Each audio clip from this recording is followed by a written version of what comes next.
Morning everyone, day 44 of Rona. It's Jeff here. Look, here I am in uniform, off to work again, and behind me there's Wade, Second Officer Wade, and Glenn driving and doing our surf report this morning. So we're going down to Sydney, then off to Delhi tomorrow to do a repatriation flight. Should be good. I'll give you some updates as we get going, and I'll film a bit of it and put it on Rona. But that's it for this morning. Good morning, everyone. Welcome to the Rockies on the Road Surf Report. Just left Jeff's place, of course, so I get a really good idea of what's going on. Some good pumping waves out in front of his place once again, so don't worry about, when Jeff says there's no waves here, go there. It's good.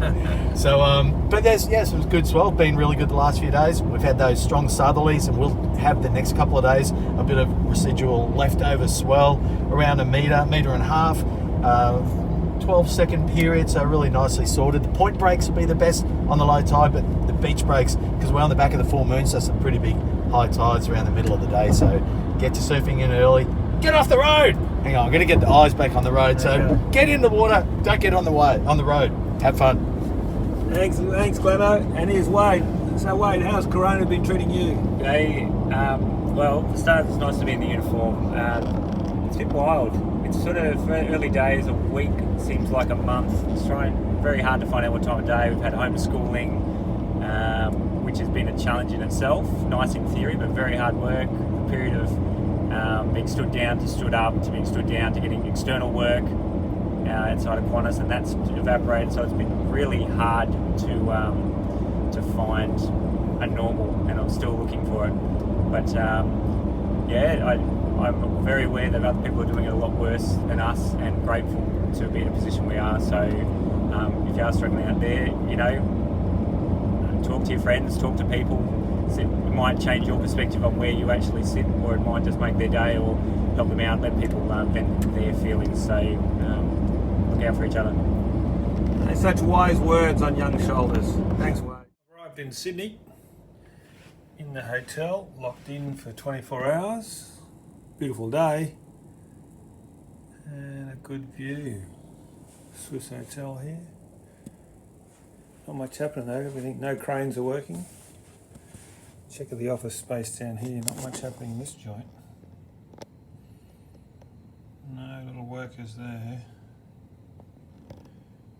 And then down on the street, rooftop, pretty empty. Anyway, we're here. And off to Delhi in the morning. 3:50 wake up, fairly early, but that'll get us up and running on our way. So we're about to head off on a charter from Sydney to Delhi, to New Delhi. We have two aircraft, two 787s going, leaving within 15 minutes of each other. And we're flying up empty regarding passengers, but we are carrying a bunch of ground staff. We need loaders and check-in agents with check-in computers and stuff, so they load them on the plane. We'll get up to Delhi, we'll all just duck straight to the airport hotel and get ready for tomorrow's flight, which will have 188 passengers on board, all in economy, all jammed, pretty well sitting all side by side. Normally we do 122 with a gap in the middle, but at this stage, because of the desperate need, there's 5,000 Australians in India who potentially can come home. All the seats were sold in 10 minutes on each flight. We've just advertised a flight next week to Chennai, which is the old Mumbai, and also to Calcutta, and both of those I think sold in like 8 minutes. The entire plane was sold out, so the demand is massive. A real need, and so we're in the crew heading up to fly that plane back. So I'll just put some shots on the way up, and a bit hard to film it all while we're trying to run around and do a fair bit of stuff. Interesting to do a charter, never done one before.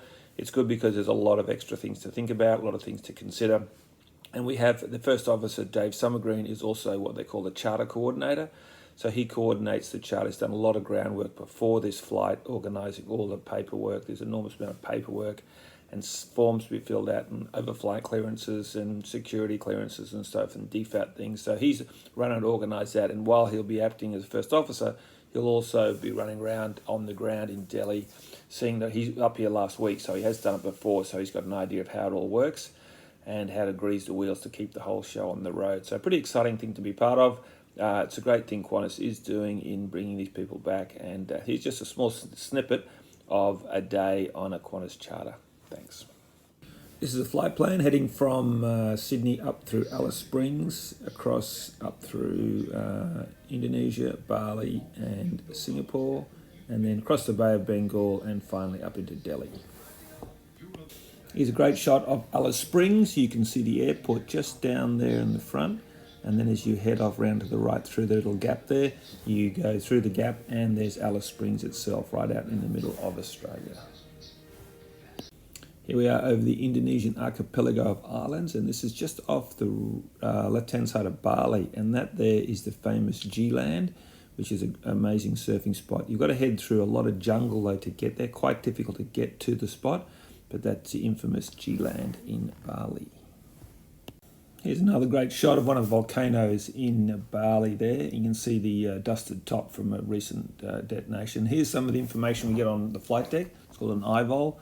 And it's got there that this volcano Semeru was going off up to about 14,000 feet early, only a couple of hours before we got there, and it just indicates some of the information there. We saw the volcano but couldn't see anything coming from it. It was under a bit of cloud, and there's also another shot of that volcano or two that we passed around the Bali area. Here up just over Thailand, going up the Krabi, south of Phuket, and that's Phi Phi Island, pretty famous island there where a couple of movies have been shot, and that's where that tsunami hit in the day. It came in from the south in this direction, got jammed between those two high ridge lines and flooded that coast, and where that beach is there, you can see a pretty good example of it from up above, but a great view of that as we went past as well.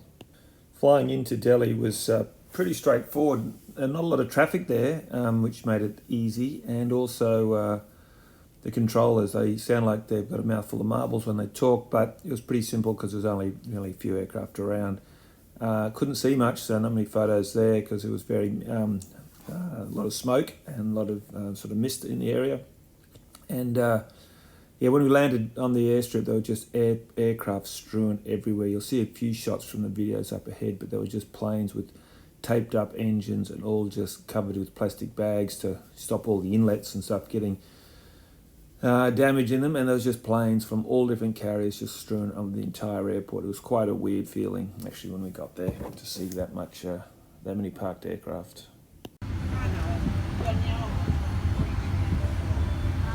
We've arrived in New Delhi. It's misty, landed on 111.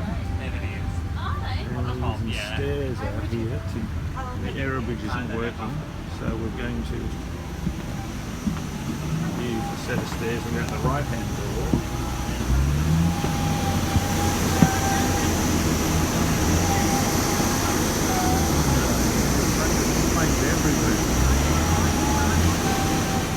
Well, here we are. I've just decided to voice over this because a fair bit of aircraft noise out there. We've got our masks on. You all got to suit up as you leave the aircraft. Leave the mask on until you get into your hotel room and then bin it. So we just organised with the authorities to get the bags and all the appropriate gear and all the check-in gear off the aeroplane and on to the bus. Here we are at check-in. It just took hours, about 2 hours on the ground. There are so many people here who do fairly menial jobs, I suppose because the population's so great, but you get your piece of paper ticked and then you go somewhere else and get another piece of paper ticked, and then you get another piece of paper ticked and another piece of paper ticked, and you all stand around and eventually you pay them all $40, so we have to have live cash on board to pay them for that little bit of, I'm not sure if it's official or not official, but that got us out of the airport and in finally to the hotel where we were very relieved and glad to be by the time we'd finished the day. Here I am at the hotel looking out the window, and here we have a very salubrious view and a hotel. I'm not sure if it's actually working, most probably is, just has that Indian look about it. And yep, not much happening. It's really quiet. It's quite weird. Just flying over the whole world and just looking at all those villages down in Indonesia and Bali and India, and just wondering, all these people in with COVID know about it and doing whatever they have to do. I suppose you'll never see a street like that in Delhi ever again. But yeah, look, this is just a small shot of today. It's not that interesting for some of you. There's video. Might all be a bit boring, no funny bits, but look, it's just a snap of the day that I've had. It's been great to be part of it, and it'll be a good day tomorrow getting all those people out and sending them all home. So I hope you enjoyed it. It's just what it is. A bit of an insight for some people who don't know what we get up to. They might find it interesting. And anyway, yep, don't have to make a bed in the hotel room. I like that action. Anyway, signing off, and we'll talk to you tomorrow.